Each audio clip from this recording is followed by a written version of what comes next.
નમસ્કાર દર્શક મિત્રો, સમાચાર બુલેટિનમાં હું પ્રાપ્તિ પંડ્યા આપનું સ્વાગત કરું છું। બુલેટિનની શરૂઆત કરીશું આજના મુખ્ય સમાચારથી। સૌરાષ્ટ્ર અને દક્ષિણ ગુજરાતમાં વરસાદી માહોલ। ધરોઈ ડેમમાં નવા નીરના વધામણા તો ઉકાઈ ડેમમાંથી 1.25 લાખ ક્યુસેક પાણી છોડાયું। નવસારી નજીક પસાર થતી પૂર્ણા નદીની જળસપાટીમાં થયો વધારો। હજી 2 દિવસ વરસાદની આગાહી।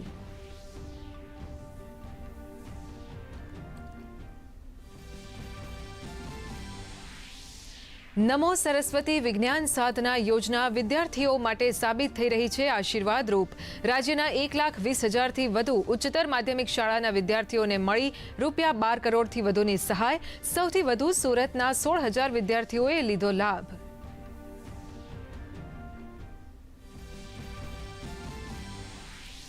બનાસકાંઠાના ડીસામાંથી મુખ્યમંત્રી ભૂપેન્દ્ર પટેલે રાજ્યભરમાં ગરીબ કલ્યાણ મેળાના 14મા તબક્કાનો કરાવ્યો શુભારંભ।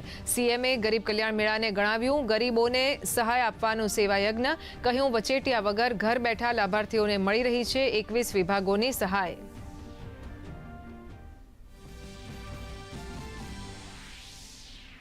વાયએસઆર કોંગ્રેસ પ્રમુખ જગન મોહન રેડ્ડીના તિરુપતિ બાલાજી મંદિર જવા ઉપર વિવાદ। ભાજપ સહિત વિવિધ સંગઠનોએ સાધ્યું નિશાન। સમગ્ર મામલે તપાસ માટે એસઆઈટીનું કરાયું ગઠન।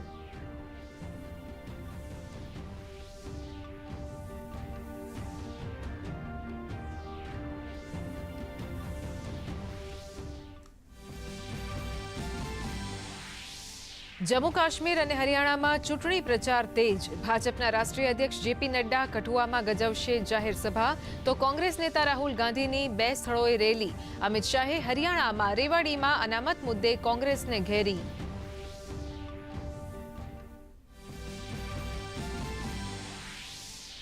દિવાળી અને છઠ પૂજાના તહેવાર પહેલા યાત્રીઓ સુવિધા માટે રેલવે વિભાગનો મહત્વનો નિર્ણય। 108 ટ્રેનમાં જનરલ કોચની સંખ્યા વધારાઈ। તહેવાર પર વતન જવા ઈચ્છતા 1 કરોડથી વધુ યાત્રીઓને મળશે રાહત।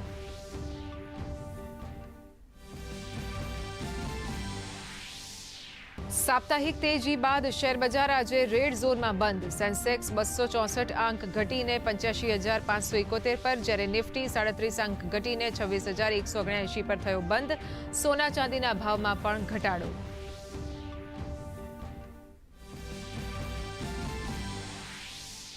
કાનપુરમાં ભારત અને બાંગ્લાદેશ વચ્ચે બીજી ટેસ્ટનો પહેલો દિવસ। ખરાબ વાતાવરણના કારણે અધવચ્ચે જ મેચ રોકવી પડી। બાંગ્લાદેશનો સ્કોર 100 ને પાર।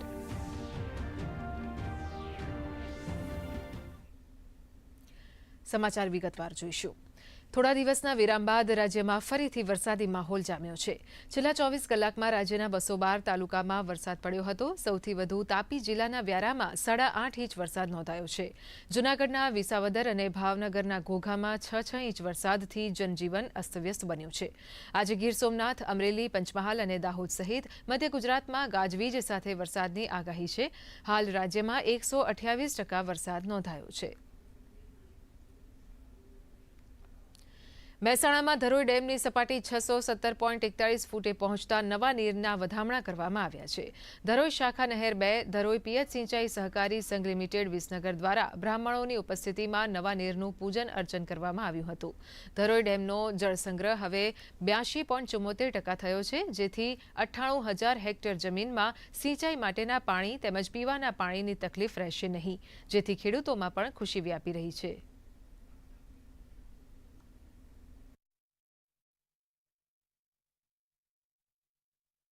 માટે દર વર્ષે આવી છે એમ ચાલુ સાલે પણ અમારા પિયત સહકારી સંઘના સમર હોદ્દેદારો, ધરોઈ ડેમના અમારા કર્મચારીઓ, અધિકારીશ્રીઓ આજે ઉપસ્થિતિમાં મા સાબરમતી મૈયાનું પૂજન કર્યું અને આવા વર્ષો વર્ષ અમારા કિસાનો ઉપર, ખેડૂતો ઉપર આશીર્વાદ વરસાવતા રહેજો અને અમને સિંચાઈ દ્વારા સમૃદ્ધ થાય અને નરેન્દ્રભાઈ મોદીના અને અમિતભાઈ શાહના જે સહકારથી સમૃદ્ધિ દ્વારા આ સહકારી મંડળીઓનું ઉન્નતિ થાય એવું આશીર્વાદ આપીએ જ અમારી અભ્યર્થના। અહીંયા જળ વધારવાનો જે કાર્યક્રમ દર વર્ષે હોય છે તે મુજબ અમે અહીંયા આવ્યા છીએ અને ભગવાનની કૃપાથી, એમની દયાથી લગભગ ડેમમાં સારું એવું પાણી પણ આવ્યું છે, જે અમને રવિ સિઝનમાં સંતોષકારક રીતે મળી રહે એવું પણ અમને અહીંયાથી કહેવામાં આવ્યું છે અને એ બાબતે અમને બહુ આનંદ છે।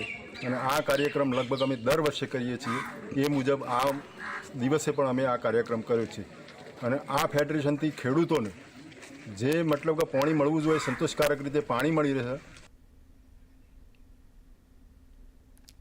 નમો સરસ્વતી વિજ્ઞાન સાધનાના માધ્યમથી રાજ્યના બાળકો તકનીકી શિક્ષણમાં અગ્રેસર રહેશે.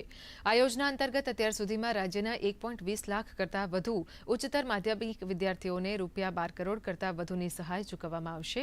આ વર્ષે જ પ્રથમ વખત અમલી બનાવાયેલી આ યોજના અંતર્ગત તારીખ 20 સપ્ટેમ્બર 2024ની સ્થિતિએ રાજ્યના ઉચ્ચતર માધ્યમિકના 1.20 લાખથી વધુ વિદ્યાર્થીઓને ₹12 કરોડ કરતાં વધુની સહાય રાજ્ય સરકાર દ્વારા ચૂકવવામાં આવી છે. બનાસકાંઠામાં મુખ્યમંત્રી ભૂપેન્દ્ર પટેલના હસ્તે ₹633 કરોડના ખર્ચે પાણી પુરવઠા યોજનાઓનું લોકાર્પણ કરવામાં આવ્યું હતું. આ યોજનાને કારણે 192 ગામના કુલ 7 લાખ નાગરિકો માટે દૈનિક 6.40 કરોડ લીટર પીવાનું પાણી મળી રહેશે. ડીસા અને લખાણી તાલુકાના પાણી પુરવઠાની સુધારણા યોજનાના વિકાસ કાર્યોના લોકાર્પણ બાદ મુખ્યમંત્રી ભૂપેન્દ્ર પટેલે સમગ્ર યોજનાની ઝીણવટભરી માહિતી મેળવી પ્લાન્ટનું નિરીક્ષણ કર્યું હતું. સરકાર દ્વારા દેવપુરા વાવ ઓફટેક અને રાણકપુરા ઓફટેક સુધારણા યોજના વર્ષ 2020માં તૈયાર કરવામાં આવી હતી, જે યોજનાની કામગીરી પૂર્ણ થતાં આજે તેનું લોકાર્પણ થયું હતું. તેનું ઉત્તમ ઉદાહરણ દેશ અને દુનિયાને શ્રી નરેન્દ્રભાઈએ પૂરું પાડ્યું છે. ગરીબોને સહાય સાધન આપીને તેમને આત્મનિર્ભર પગભર કરવાનો સેવા યજ્ઞ તેમના નેતૃત્વમાં દેશભરમાં શક્ય થયો છે.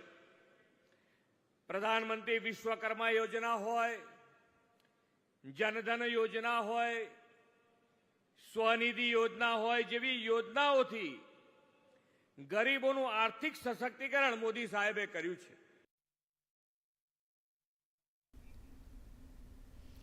ખેડા જિલ્લા કક્ષાનો ગરીબ કલ્યાણ મેળો નડિયાદ ખાતે યોજાયો હતો. ગરીબ કલ્યાણ મેળામાં રાજ્ય સરકારના જુદા જુદા વિભાગોમાં સમાવિષ્ટ વ્યક્તિગત યોજના, સામૂહિક યોજના અંતર્ગત 39,013 લાભાર્થીઓને 74.41 કરોડની સહાય ભૌતિક તેમજ ક્રેડિટ સ્વરૂપે આપવામાં આવી હતી. કાર્યક્રમમાં ધારાસભ્ય પંકજ દેસાઈ, અર્જુનસિંહ ચૌહાણ, કલ્પેશભાઈ પરમાર, યોગેન્દ્રસિંહ પરમાર અને કલેક્ટર અમિત પ્રકાશ યાદવ સહિતના મહાનુભાવો ઉપસ્થિત રહ્યા હતા. આ કાર્યક્રમ થકી સરકાર પ્રજાના ઘરે અને ગરીબોનું કલ્યાણ કરવા માટે જે વિવિધ સરકારની જે યોજનાઓ છે એ યોજનાઓના લાભ એમને સ્વયં મળે અને એ પોતે જ લાભ લઈ અને અહીંયાથી જાય એના માટેની તમામ પ્રકારની વ્યવસ્થા સરકારશ્રી દ્વારા ગોઠવવામાં આવી છે. મને 1,90,000 મંજૂર થયા. કોઈ પણ લાંચ રૂશ્વત આપ્યા વગર ડાયરેક્ટ મને મળ્યા છે અને આમાંથી હું મારા પગ ઉપર સ્વનિર્ભર આત્મનિર્ભર થઈ છું. સુરેન્દ્રનગરનો જિલ્લા કક્ષાનો ગરીબ કલ્યાણ મેળો વઢવાણ ખાતે યોજાયો હતો. ગરીબ કલ્યાણ મેળામાં સરકારની વિવિધ વિભાગ જેવા કે મહિલા અને બાળ વિકાસ વિભાગ, આરોગ્ય અને પરિવાર કલ્યાણ, ઉદ્યોગ અને ખાણ વિભાગ, કૃષિ અને સહકાર વિભાગ, પંચાયત, ગ્રામગૃહ નિર્માણ સહિતના વિવિધ વિભાગોના મોટી સંખ્યામાં લાભાર્થીઓ ઉપસ્થિત રહ્યા હતા. ગરીબ કલ્યાણ મેળામાં મહાનુભાવોના હસ્તે કુલ 1,425 લાભાર્થીઓને અંદાજિત ₹1.69 કરોડની સહાય હાથોહાથ અર્પણ કરવામાં આવી હતી. કાર્યક્રમમાં વિવિધ યોજનાના લાભાર્થીઓએ પણ પોતાના પ્રતિભાવો રજૂ કર્યા હતા. ગરીબ કલ્યાણ મેળામાં સરકારની વિવિધ યોજનાઓના સ્ટોલ પણ રાખવામાં આવ્યા હતા.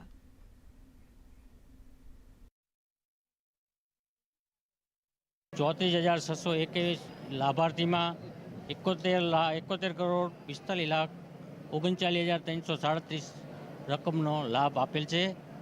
મેળા દરમિયાન 1,425 16,93,77,010 રકમનો લાભ આપેલ છે. અમને અત્યારે 3.5 લાખ ચેક મળેલ છે અને તેમાંથી અમને ઓફિસ ઊભી કરીને અમે તેમાંથી બધા સભ્યોને જોડીશું અને જેને કંઈ તકલીફ પડતી હોય એ ઓફિસે આવીને પોતાની રજૂઆત કરી શકે છે અને અમે એમાંથી સ્ટાર્ટઅપ ફંડમાંથી પણ અમે પૈસા ઉપાડીને ઉદ્યોગ કરવાના છે ને અને આવી રીતે બધા પોતપોતાના ધંધા કરે છે અને એમાંથી ઘણું બધું કમાય છે અને એમના ગુજરાન ચલાવે છે. પંચમહાલ જિલ્લાના મુખ્ય મથક ગોધરા ખાતે સાંસદ રાજપાલસિંહ જાદવના અધ્યક્ષસ્થાને ગરીબ કલ્યાણ મેળાનું આયોજન કરાયું હતું, જેમાં 1622 લાભાર્થીઓને ₹4 કરોડના સાધન સહાયનું વિતરણ કરાયું હતું. ગરીબ કલ્યાણ મેળામાં સંબોધન કરતા રાજપાલસિંહે જણાવ્યું કે જરૂરિયાતમંદ ગરીબ નાગરિકોને સરકારની વ્યક્તિલક્ષી કલ્યાણકારી યોજનાઓના લાભો સ્થળ ઉપર સીધા જ મળે, લાભ મેળવવા ખોટો ખર્ચ ન થાય, લાભ આપવાની સમગ્ર પ્રક્રિયામાંથી વચેટિયાઓની ભૂમિકા સમાપ્ત કરી શકાય તે માટે આયોજન કરવામાં આવે છે. તે માટે તમામ લાભાર્થીઓને છેવાડાના વ્યક્તિ સુધી એક જ જગ્યા પરથી લાભ મળે તે માટેનું અહીંયા સુંદર આયોજન કર્યું છે. આપણા યશસ્વી પ્રધાનમંત્રી નરેન્દ્રભાઈ મોદી સાહેબ અને મૃદુ અને મક્કમ ભૂપેન્દ્રભાઈ પટેલ દ્વારા તમામ લાભાર્થીઓને લાભ મળે તે રીતનું અહીંયા આયોજન કરવામાં આવ્યું છે. ત્યારે તમામ જિલ્લા વહીવટી તંત્રનો અહીંયાથી ખૂબ ખૂબ આભાર માનું છું. પાટણમાં ગરીબ કલ્યાણ મેળામાં કુલ 3281 લાભાર્થીઓને સહાય કીટ આપવામાં આવી. જિલ્લા પંચાયત પ્રમુખ હેતલબેન ઠાકોરની અધ્યક્ષતામાં લાભાર્થીઓને ₹5,53,089 ની સહાય કીટ અને ચેક આપવામાં આવ્યા હતા.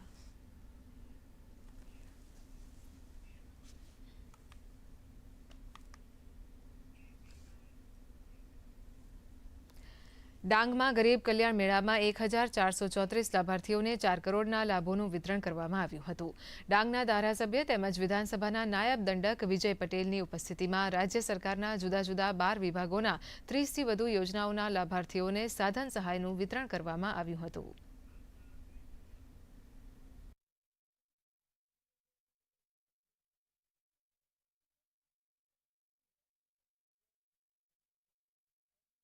ડાંગ જિલ્લાના 49,000 જેટલા લાભાર્થીઓને 147 કરોડ રૂપિયા માત્ર આ ગરીબ કલ્યાણ યોજના થકી એમને લાભ મળ્યો છે. ડાંગ જિલ્લા માટે ખૂબ મોટી બાબત છે. ત્યારે આ ગરીબ કલ્યાણ મેળાઓ યોજીને જે વંચિત માણસ છે, છેવાડાનો માણસ છે, એમને ખૂબ સારી રીતે આ યોજનાનો લાભ મળે છે, જેનાથી એમનું જીવન ધોરણ આગળ આવી રહ્યું છે. ત્યારે આ રાજ્યના મુખ્યમંત્રી શ્રી ભૂપેન્દ્રભાઈ પટેલ સાહેબ અને રાજ્ય સરકારનો અમે ખૂબ ખૂબ આભાર માનીએ છીએ. નવસારીમાં પણ ગરીબ કલ્યાણ મેળાનું આયોજન થયું હતું, જેમાં 1741 લાભાર્થીઓને સહાય વિતરણ કરાઈ હતી. વન અને પર્યાવરણ મંત્રી મુકેશ પટેલના અધ્યક્ષસ્થાને આયોજિત કાર્યક્રમમાં જુદા જુદા વિભાગના લાભાર્થીઓને 8 કરોડ રૂપિયાની સાધન સહાય અને ચેકનું વિતરણ કરવામાં આવ્યું હતું. આ કાર્યક્રમમાં મોટી સંખ્યામાં લોકો ઉપસ્થિત રહ્યા હતા.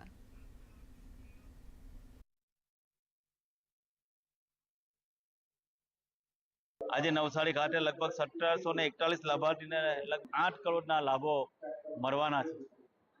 આ ગરીબ કલ્યાણ મેળા થકી લાભાર્થીને સીધો લાભ મળે અને સીધા એના ડીબીટી ખાતામાં પૈસા જમા થાય, વચ્ચેટિયા દૂર થાય, એ હેતુથી દેશના વડાપ્રધાન અને તત્કાલ મુખ્યમંત્રી શ્રી મોદી સાહેબે આ શરૂ કરેલા ગરીબ કલ્યાણ મેળા થકી છેવાડાના માનવી સુધીને એક દરિદ્ર નાણાંની સેવા કરવાનો આજે ગરીબ મેળા થકી લાભ મળ્યો છે. દિવ્યાંગ સર્ટિના આધારે મને બસ પાસ મળેલ છે, જેના થકી હું એક સ્થળેથી બીજા સ્થળે મુસાફરી કરી શકું છું. આ ઉપરાંત મને સાધન સહાયનો લાભ મળેલ છે, જેમાં હું ફ્લોર મિલ આપવામાં આવેલ છે, જેના થકી હું પરિવાર અને ગામના લોકોને લોડ દળી આપી આર્થિક રીતે પગભર છું. અમોને જે સ્વાવલંબી બનાવનાર મોદી સરકારનો હું આભાર વ્યક્ત કરું છું. સમાચારોમાં સમય થયો છે એક નાનકડા બ્રેકનો. વધુ સમાચાર બ્રેક બાદ. મને મારા બાળકના પોષણની ચિંતા છે, એટલે જ મારો ભરોસો છે બાળ શક્તિ ઉપર. 6 માસથી 3 વર્ષના બાળકો માટે આંગણવાડીથી ટેક હોમ રાશન, બાળ શક્તિથી બાળકો માટે યોગ્ય પ્રમાણમાં પ્રોટીન, કેલરી અને પોષણયુક્ત ખોરાક મળી રહે છે, જેનાથી બાળકો બને છે તંદુરસ્ત. પોષણની રાખે દરકાર ગુજરાત સરકાર. બ્રેક બાદ ન્યૂઝમાં આપનું પુનઃ સ્વાગત છે.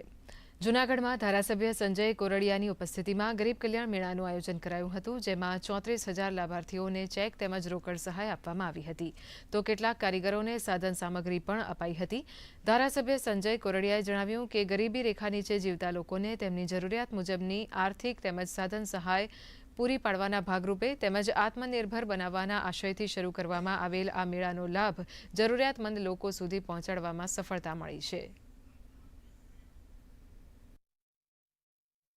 આજના આ ગરીબ કલ્યાણ મેળાની અંદર 34,008 લાભાર્થીઓને અલગ અલગ લાભ આપી અને આત્મનિર્ભર કરી અને એક દરિદ્ર નારાયણની સેવા કરવાનું માધ્યમ આ ભારતીય જનતા પાર્ટીની ગુજરાતની સરકાર આદરણીય ભૂપેન્દ્રભાઈ પટેલના નેતૃત્વ નીચે કરી રહી છે. વધારેમાં વધારે લોકો આત્મનિર્ભર બને, પગનિર્ભર થાય અને મહિલાઓ સશક્ત બને, ખેડૂત સશક્ત બને, મારા દેશનો એક રાજ્યનો નાનામાં નાનો કારીગર સશક્ત બને, એ આ ગરીબ કલ્યાણ મેળાનું ધ્યેય છે. ગરીબ કલ્યાણ યોજના એક એવી યોજના છે કે સામાન્યથી સામાન્ય ખૂણામાં રહેતું માણસ છે એના સુધી સુવિધાઓ પહોંચવી બહુ જરૂરી છે. તો આ રીતે આવી રીતે લોકોને લાભ મળે છે. અમારા જેવા બહેનોને લાભ મળે છે, જે ખરેખર બહુ વંચિત લોકો છે એમને આ રીતે અલગ અલગ સહાયો મળે, કીટ મળે છે. એ બહુ મોટી અને બહુ જબરું કામ કહેવાય. તો અમને આજે આ બધું જોઈ, આ પ્રોગ્રામ જોયો, અહીંયા ભાગીદાર બન્યા, તમને ખબર પડી કે આ બહુ મોટા પાયે કામ છે, બહુ સારું કામ છે. નર્મદા જિલ્લામાં સાંસદ મનસુખ વસાવાએ ગરીબ કલ્યાણ મેળામાં 16,000 કરતાં વધુ લાભાર્થીઓને સાધન સહાયનું વિતરણ કર્યું હતું. 15 કરોડની સાધન સહાયનું વિતરણ કરતા તેમણે જણાવ્યું કે ગરીબ કલ્યાણ મેળાના માધ્યમથી ગરીબો સુધી ખરા અર્થમાં લાભ પહોંચી રહ્યા છે. ગરીબ કલ્યાણ મેળામાં 16 જેટલા વિભાગો દ્વારા સ્ટોલ્સ ઊભા કરવામાં આવ્યા હતા અને તે સ્ટોલ ઉપરથી યોજનાકીય જાણકારી અને કીટ સહાય આપવામાં આવી હતી. મહાનુભાવો દ્વારા ઊભા કરાયેલા સ્ટોલનું નિરીક્ષણ કરી મુલાકાત પણ લેવામાં આવી હતી. ખૂબ સુંદર પ્રકારનું ગરીબ કલ્યાણ મેળાનું આયોજન થયું છે. 2200 થી પણ ઉપર જેટલા અલગ અલગ લાભાર્થીઓ સુથારી કામ, મત્સ્ય ઉદ્યોગ, દૂધ ડેરી ઉદ્યોગ થી માંડીને બધા અલગ અલગ પ્રકારના રોજગાર ધંધો કરનારા લોકોને આજે સાધન સહાય વિતરણ કરવામાં આવ્યું.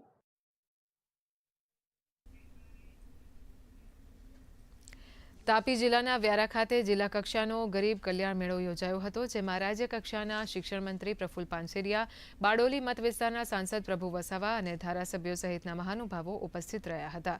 મેળામાં જિલ્લાના અલગ અલગ વિસ્તારના લાભાર્થીઓને વિવિધ યોજનાની સાધન સહાયનું વિતરણ કરવામાં આવ્યું હતું.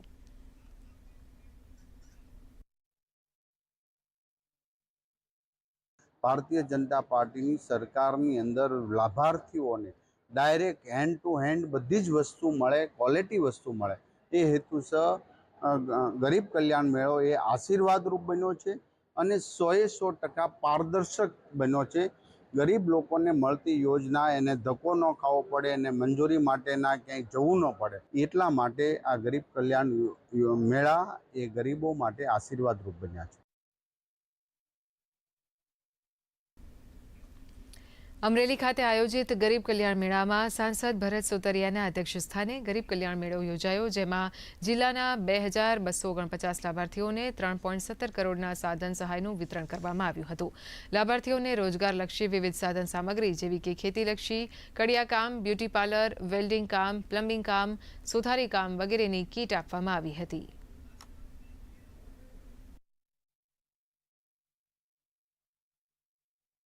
આજથી સુધી અમરેલીની અંદર 81 કરોડ ઉપરની અમે કીટો અને લાભ લોકોને દઈ ચૂક્યા છીએ, અલગ અલગ લાભો. એટલે આવું સુંદર મજાનું આયોજન છે અને અમરેલીના લોકો અને અમરેલીના સાંસદ તરીકે હું માન્ય ભૂપેન્દ્રભાઈ પટેલનો ખૂબ ખૂબ આભાર વ્યક્ત કરું છું. વલોણું છે, તપેલું છે, પછી વજન કાંટો છે, 2 કેન છે, તપેલું, સીબુ બધું દેવાથી બહુ સારું છે અને આનાથી આનંદમાં હું સૌ સરકારનો બરાબર. તે પછી આ ગરીબ કલ્યાણ મેળામાં દીધું આપણે વિકાસ જાતિ યોજનામાંથી મને મળેલું છે, એનો પણ આભારી સૌ.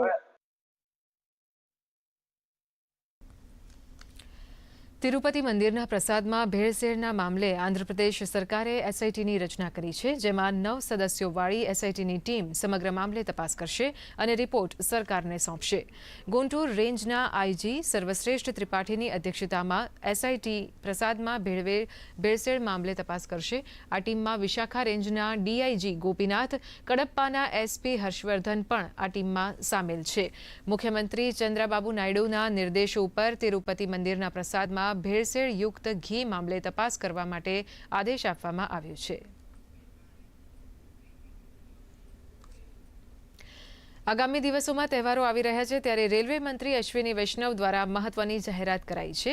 તેમણે જણાવ્યું હતું કે આગામી તહેવારોની સિઝનમાં 108 ટ્રેનોમાં જનરલ કોચ વધારવામાં આવ્યા છે. છઠ પૂજા અને દિવાળી સ્પેશિયલ ટ્રેનો માટે 12,500 કોચ મંજૂર કરાયા છે.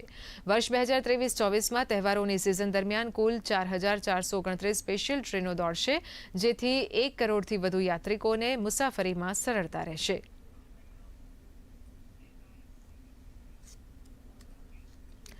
જમ્મુ કાશ્મીરમાં ત્રીજા અને અંતિમ તબક્કાના મતદાન માટે દરેક પક્ષના નેતાઓ દ્વારા પૂરજોશમાં પ્રચાર થઈ રહ્યો છે. ત્યારે આજે ભાજપના રાષ્ટ્રીય અધ્યક્ષ જેપી નડ્ડા જમ્મુના કઠુઆ અને સાથે જમ્મુ કાશ્મીરમાં અન્ય સાર્વજનિક કાર્યક્રમોમાં પણ ભાગ લેશે. તેમણે એક પત્રકાર પરિષદને સંબોધતા જણાવ્યું કે લોકોએ લોકશાહીમાં ભાગ લીધો છે. જમ્મુ કાશ્મીરે બુલેટને નકારી કાઢી છે અને બેલેટનો રસ્તો પસંદ કર્યો છે. મતદાનના 2 તબક્કામાં એ સ્પષ્ટ થઈ ગયું છે કે જમ્મુ કાશ્મીરના લોકો શાંતિ, સ્થિરતા અને વિકાસ ઈચ્છે છે. તો યોગી આદિત્યનાથે પણ જમ્મુની સભામાં સંબોધન કરતા પીડીપી અને કોંગ્રેસ ઉપર શાબ્દિક પ્રહાર કર્યા હતા. લોકસભામાં વિપક્ષના નેતા રાહુલ ગાંધી પણ આજે સાંબા જિલ્લાના રામગઢ અને છંબમાં જનસભા કરશે. की तरफ अपना प्यार, विश्वास और उनकी नीतियों को एक समर्थन दिया है, यह स्पष्ट इन चुनाव से हम सबको देखने को मिलता है. सबसे बड़ी बात यह है कि यह चुनाव शांतिपूर्ण ढंग से, पीसफुल तरीके से हुआ है. इस चुनाव में पिछली चुनाव के भांति कोई वायलेंस नहीं हुई, कोई बूथ कैप्चरिंग नहीं हुई, कोई फायरिंग नहीं हुई और कोई टेरर अटैक्स नहीं हुए. आपको जानकर के यह भी खुशी होगी कि 16 देशों के हेड्स ऑफ मिशन, एम्बेसडर्स, वो यहां चुनाव को देखने आए थे और उन्होंने देखा है कि किस तरीके से लॉ एंड ऑर्डर पर कंट्रोल और लोगों ने प्रजातंत्र में बढ़ चढ़ करके हिस्सा लिया है और इस चुनाव को शांतिपूर्ण ढंग से संपन्न किया है. સાથે જ હરિયાણા ચૂંટણીને લઈને રાજકારણમાં ગરમાવો આવ્યો છે. 5મી ઓક્ટોબરના રોજ યોજાનાર આ ચૂંટણી માટે દરેક પક્ષના નેતાઓ એડી ચોટીનું જોર લગાવી રહ્યા છે. કેન્દ્રીય મંત્રી અને ભાજપના સ્ટાર પ્રચારક અમિત શાહે હરિયાણાના રેવાડી, અંબાલામાં જનસભાને સંબોધી હતી. અમિત શાહે કોંગ્રેસ ઉપર આકરા શાબ્દિક વાર કરતા કહ્યું કે રાહુલ બાબુને એમએસપીનું ફૂલ ફોર્મ ખબર છે ખરું? સાથે જ તેમણે કહ્યું કે કોંગ્રેસ હંમેશા દેશની સેનાનું અપમાન કરતી આવી છે. તેમણે કહ્યું કે ભારત સરકાર અને હરિયાણા સરકારે સાથે મળીને આવનારા તમામ અગ્નિવીરોને ફિક્સ પેન્શન સાથે સરકારી નોકરી આપવાનો નિર્ણય લીધો છે. હરિયાણામાં ચૂંટણીના માહોલમાં ભાજપ ઉપરાંત કોંગ્રેસ તેમજ બહુજન સમાજવાદી પાર્ટી પણ પૂરજોશમાં પ્રચાર કરી રહી છે. बोलने से वोट मिल जाएंगे. राहुल बाबा, एमएसपी का फुल फॉर्म मालूम है क्या आपको? एमएसपी किसको कहते हैं मालूम है क्या? खरीफ का क्रॉप कौन सा है, रवि का कौन सा है, कुछ मालूम है क्या? पूरे देश भर में कांग्रेस की सरकारें जो चल रही है वो एमएसपी के नाम पर किसानों के सामने झूठ बोलने का बंद करिए. भारतीय जनता पार्टी हरियाणा की सरकार मिनिमम सपोर्ट प्राइस पर 24 क्रॉप खरीद रही है. 24 के 24 क्रॉप खरीद. પંચમહાલમાં જિલ્લા રોજગાર કચેરી ખાતે મહિલા તેમજ પુરુષ ઉમેદવારો માટે ઔદ્યોગિક રોજગાર ભરતી મેળો અને સ્વરોજગાર માર્ગદર્શન શિબિર યોજવામાં આવી હતી. જેમાં ઉમેદવારોને અનુબંધમ પોર્ટલ અને એનસીએસ પોર્ટલ અંગે માહિતીસભર માર્ગદર્શન આપવામાં આવ્યું હતું. આ રોજગાર ભરતી મેળામાં એસએસસી, એચએસસી, આઈટીઆઈ, ડિપ્લોમા અને સ્નાતકની લાયકાત ધરાવતા 400થી વધુ ઉમેદવારોએ ભાગ લીધો હતો. ભરતી મેળામાં 900થી વધુ જગ્યાઓ માટે 20 ખાનગી કંપનીઓ અને નોકરીદાતાઓ દ્વારા ઉમેદવારોના ઇન્ટરવ્યૂ લઈને તેમનું સિલેક્શન પણ કરવામાં આવ્યું હતું. વિવિધ નોકરીદાતાશ્રીઓ આજે પોતાના એકમમાં રહેલી ખાલી જગ્યા ભરતી કરવા માટે એમની ટીમ સાથે ઉપસ્થિત છે. આજના મેળાની અંદર રોજગારીની સાથે સાથે સ્વરોજગારીનું પણ આપણે માર્ગદર્શન મળે એમના માટે પણ આજે નિષ્ણાતો અને સરકારશ્રીની જે વિવિધ કલ્યાણકારી યોજનાઓ છે એના અધિકારીઓને પણ આપણે આજે ઉપસ્થિત રાખ્યા છે કે જેથી કરીને સ્વરોજગારીનું માર્ગદર્શન પણ રોજગાર મેળાની સાથે મળી રહે. મને જિલ્લા રોજગાર કચેરી દ્વારા મને ઈમેલ અને મેસેજ દ્વારા જાણ કરવામાં આવી હતી, જેમાં મેં આરબી કાર્ડ્સમાં ઇન્ટરવ્યૂ આપ્યું છે, જ્યાં મને ઓફિસ એક્ઝિક્યુટિવ તરીકે મને પસંદગી કરવામાં આવી છે મારી. તેના માટે ખૂબ ખૂબ આભાર.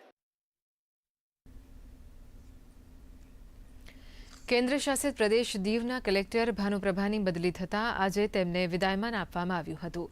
વિવિધ અધિકારીઓ તેમજ કર્મચારીઓએ તેમની સાથેના કાર્યના અનુભવ વર્ણવ્યા હતા.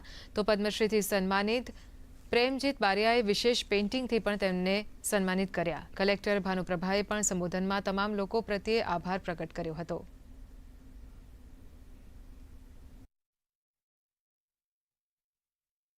ભાનુ મેડમ સાથે મેં ખૂબ જ કામ કર્યું છે, ખાસ કરીને આર્ટ એન્ડ કલ્ચરમાં એમણે જે મને સહયોગ આપ્યો એટલે અમારા અહીંયાના કાર્યક્રમ બધા જ ખૂબ જ સફળ થયેલા છે. કોઈ પણ વીઆઈપી આવે ત્યાં આગળ કલ્ચરલ પ્રોગ્રામ કરવા તો મારા હાથમાં જ એ હતું ને મેડમે ખૂબ સહકાર આપવાથી બધા કલ્ચરલ પ્રોગ્રામ પણ સરસ સફળ થયેલા છે. કલેક્ટર મેડમે અમારી સંસ્થાને, અમારા મનોદિવ્યાંગ બાળકોને બહુ સાથ આપ્યો, એ બદલ હું એમનો વાત્સલ્ય સંસ્થા વતી ખૂબ ખૂબ આભાર વ્યક્ત કરું છું. અને અમારા મનોદિવ્યાંગ બાળકોના આશીર્વાદો મેડમની સાથે જ રહેશે.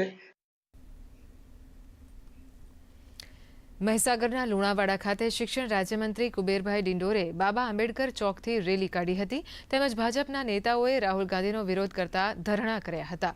ઉલ્લેખનીય છે કે વિરોધ પક્ષના નેતા રાહુલ ગાંધી દ્વારા વિદેશની ધરતી ઉપર દેશના અનુસૂચિત જાતિ જનજાતિને મળતી અનામત મુદ્દે આપેલા નિવેદનના વિરોધમાં તેમણે ધરણા કર્યા હતા. રાહુલ ગાંધીના ગેરવ્યાજબી નિવેદન સંદર્ભમાં મહીસાગર જિલ્લા ભારતીય જનતા પાર્ટી દ્વારા આયોજિત ધરણા કાર્યક્રમમાં ભાજપ સંગઠનના વિવિધ હોદ્દેદારો અને કાર્યકરો મોટી સંખ્યામાં ઉપસ્થિત રહ્યા હતા. જ્યારે દેશમાં હોય જ્યારે અનામતની વાત કરતા હોય છે, પણ જ્યારે વિદેશમાં જાય છે, હમણાં અમેરિકામાં ગયા ત્યારે તેમને એમના ઇન્ટરવ્યુમાં કહ્યું કે આવનારા સમયમાં ભારતમાંથી અમે અનામત ખતમ કરીશું, દૂર કરીશું. એનો અસલી ચહેરો જે બહાર આવ્યો છે એનો અમારા કોંગ્રેસ નેતાના રાહુલ ગાંધીના વિદેશની ધરતી પરથી અનામત દૂર કરવાની જે વાત છે, અમારી ભારતીય જનતા પાર્ટી એને સખત શબ્દોમાં વખોડી કાઢે છે. રાહુલ ગાંધી દેશમાં હોય કે વિદેશમાં હોય, પણ જ્યાં પણ હોય ત્યારે દેશના બંધારણનું અપમાન, SC, ST, OBC સમાજનું અપમાન અને ડોક્ટર બાબા સાહેબ આંબેડકરે જે વિશ્વનું સૌથી મોટું બંધારણ ઘડ્યું છે એનું અપમાન કઈ રીતે કરવું, એનો એક પણ મોકો માન્ય રાહુલ ગાંધી છોડતા નથી. ભારતીય શેરબજાર સાપ્તાહિક તેજી બાદ આજે રેડ ઝોનમાં બંધ થયો. સેન્સેક્સ 264 અંક ઘટીને 85,571 પર થયો બંધ, જ્યારે નિફ્ટી 37 અંક ઘટીને 26,179 પર બંધ થયો, જ્યારે ભારતીય રૂપિયો ડોલર દીઠ 83.70ના સ્તરે સ્થિર છે. સોના અને ચાંદીના ભાવમાં પણ આજે ઘટાડો જોવા મળ્યો છે. નિફ્ટીમાં ટોચના પરફોર્મન્સમાં BPCL, સનફાર્મા, સિપ્લા અને હિન્દાલ્કો રહ્યા, જ્યારે Power Grid Corp, Bharti Airtel, Larsen and Toubro અને કોટક મહિન્દ્રાના શેર ખોટમાં રહ્યા. ભારત અને બાંગ્લાદેશ વચ્ચે કાનપુરના ગ્રીન પાર્ક સ્ટેડિયમ ઉપર ટેસ્ટ શ્રેણીની બીજી ટેસ્ટનો શુભારંભ થયો છે, ત્યારે વરસાદને કારણે પહેલા દિવસે માત્ર 35 ઓવરની જ મેચ થઈ શકી છે. રમત બંધ થઈ ત્યાં સુધીમાં બાંગ્લાદેશે 35 ઓવરમાં 3 વિકેટ ગુમાવી 107 રન બનાવ્યા હતા. અને આ સાથે જ આ સમાચાર બુલેટિન અહીંયા સમાપ્ત થાય છે. નમસ્કાર.